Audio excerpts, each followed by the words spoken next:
ایک چیونٹی نے عقاب سے کہا، اے عقاب، مجھے ایک بات تو بتا، لوگ مجھے پاؤں کے نیچے رونتے ہوئے گزر جاتے ہیں، میں ذلیل و خوار ہوں، دن رات کی سخت محنت اور مشقت کے باوجود پریشان اور دکھی ہوں، آخر اس کا سبب کیا ہے؟ رزق کے لیے جدوجہد تو میں بھی کرتی ہوں اور تو بھی کرتا ہے، پھر کیا وجہ ہے کہ میں لوگوں کے قدموں تلے پامال ہو کر دن رات دکھ سہتی ہوں اور تیرا مقام و مرتبہ ستاروں سے بھی بلند ہے؟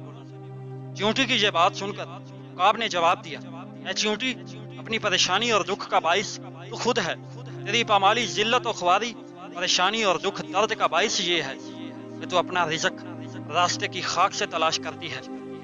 اس کا نتیجہ تو یہی ہو سکتا ہے کہ ہر راہ چلنے والے تجھے روندتے ہوئے گزر جائیں اور تو دکھ اٹھاتی رہے، لیکن یاد رکھنا، جو بھی اپنا رزق راستے کی خاک سے تلاش کرے گا وہ راستے پر چلنے والوں کے پیروں تلے آ کر اسی طرح دکھ اور تکلیفیں اٹھاتا رہے گا۔ لیکن سن، تیری طرح رزق کے لیے جدوجہد تو میں بھی کرتا ہوں، لیکن تیری جدوجہد راستے کی خاک تک محدود ہے، جبکہ میں رزق کی تلاش کرتے ہوئے آسمانوں کی تیز ہواؤں اور طوفانوں کو بھی اپنی نظر کے آڑے نہیں آنے دیتا۔ علامہ اقبال نے اس نظم میں چیونٹی اور عقاب کی زندگی کا موازنہ کیا ہے۔ چیونٹی اور عقاب کے معاملے کے پیرائے میں انہوں نے ہمیں یہ بتایا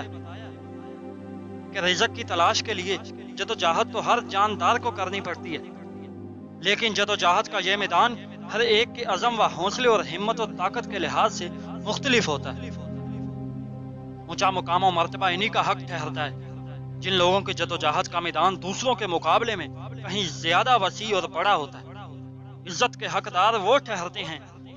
جو لوگ رزق کی تلاش میں زمین سے چمٹے رہنے کی بجائے آسمانوں کی بے کراں فضاؤں کو جھنجھوڑ کے رکھ دیتے ہیں۔ چیونٹی اس لیے ذلیل و خوار ہے کہ وہ راستے کی خاک سے اپنا رزق تلاش کرتی ہے،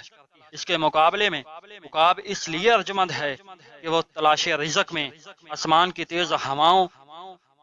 اور طوفانوں کو بھی اپنی نظر کے آڑے نہیں آنے